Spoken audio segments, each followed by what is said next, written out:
Finally আজকে আমি unboxing করতে যাচ্ছি 2021 সালের best budget phone Infinix note 8i। So অনেক দিন যাবত ওয়েট করতেছিলাম ফোনটি কবে নাগাদ হাতে পাবো অ্যান্ড এর একটি শর্ট ইমপ্রেশন ভিডিও বানাবো। সো দেরি না করে let's open the box. Then বক্সটি ওপেন করে প্রথমেই পেলাম টিপিক্যাল সেই ফোনটি। দেন বক্সের সাথে অ্যাজ ইউজুয়াল যা যা থাকে সেগুলো সব কিছু ঠিকঠাক আছে। একটি 10 ওয়াটের fast charger, transparent cover and একটি গ্লাস পেপার দেওয়া আছে, জাস্ট স্ক্র্যাচ প্রোটেক্টর করবে এটা, not the glass. And this is Infinix note 8i। শুরুতেই এর ডিজাইন নিয়ে কথা বলি। It's entirely plastic build.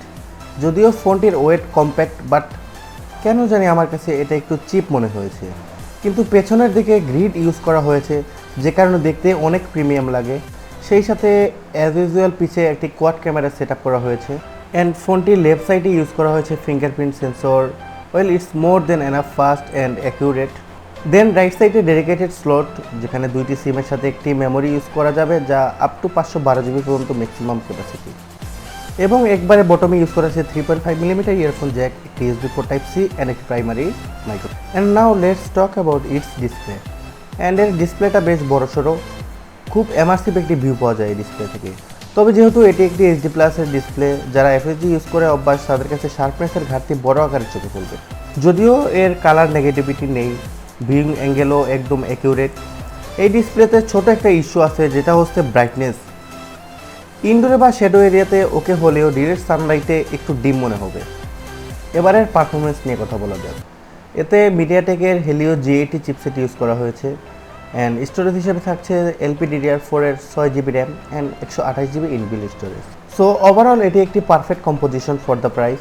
And যেহেতু র্যামটাতে থাকছে LPDDR4X, সো দুর্দান্ত পারফরমেন্স পেয়েছি এর থেকে। ডে টু ডে টাস্কে দুর্দান্ত পারফরমেন্স পেয়েছি। অ্যান্ড ফোনটিতে থাকছে অ্যান্ড্রয়েড 10 অ্যান্ড কাস্টমাইজ হিসেবে থাকছে XOX। এটি ইনফিনিক্সের নিজস্ব ইউআই। এই ইউআইতে মেজর সমস্যা না থাকলেও কিছু ব্লটওয়্যার আছে অ্যান্ড প্রচুর পরিমাণে অ্যাডস থাকে, যদিও চাইলে সবগুলো অ্যাডস অফ করা যায়, বাট এটা খুব ইরিটিং একটা ব্যাপার। অ্যান্ড ফোনটির রেয়ারে আছে 48 মেগাপিক্সেল সহ একটি কোয়াড ক্যামেরা। প্রাইমারি ক্যামেরা দিয়ে ডে লাইটের বা প্রপার লাইটের ছবিগুলোতে আরেকটু ডিটেলস থাকলে মনে হয় ভালো হতো, তবে কিছু কিছু কন্ডিশনের ছবিগুলো খুব ভালো আসছিল। সো ডে লাইটে এর ছবিগুলোর এক্সপিরিয়েন্স মিক্সড ফিলিংস। তাছাড়া ডাইনামিক ওয়েদারে খুব ভালো ছবি ওঠে এর থেকে অ্যান্ড প্রপার ডিটেলসও পাওয়া যায়। সো ডিটেলস অ্যান্ড শার্পনেসের কোনো ঘাটতি নেই ডাইনামিক ওয়েদারের ছবিতে। লো লাইটে আমার কাছে যদিও একটু ইস্যু ছিল। তাছাড়া ইনডোর রুমের ছবিগুলো ছিল যথেষ্ট স্মুথ অ্যান্ড ক্লিয়ার অ্যান্ড সেই সাথে এর পোর্ট্রেটের ছবিগুলো ছিল অসাধারণ। ব্যাকগ্রাউন্ড ব্লারটা আমার কাছে খুব ভালো লেগেছে, খুব আর্টিফিশিয়াল অ্যান্ড অ্যাকুরেট লেগেছে এর ব্যাকগ্রাউন্ডের ছবিগুলো।